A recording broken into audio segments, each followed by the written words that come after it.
Hello programmers, welcome to my YouTube channel Techie Projects. So in this video I will show you the sentiment analysis project using Python.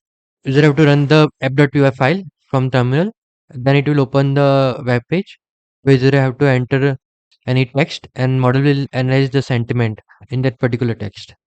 Okay, so I'm writing the movie was very bad and boring. I could not watch it.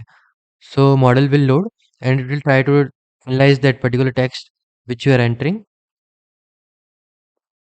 like it was positive or negative. So model will load and it predict that your review was negative in the red color. Okay, user can enter any text and model will analyze that particular text, like the review was negative or positive. Let's enter one more text. I like whatever shown it was best.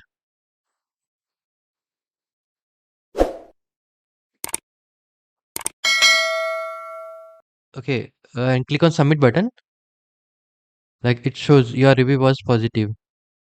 So this is the complete project. If you're in doubt, then you can comment in the comment section. I will try to reply soon. And this type of project we're developing related to computer science domain in Python, machine learning, deep learning, AI, neural network, NLP, Java, Android. Okay, if you're searching at project ideas, then you can also visit our website www.techieprojects.com, which I already mentioned at the top of the screen. Thank you friends for watching my video. If you are new, then subscribe channel and share with your friend. Thank you.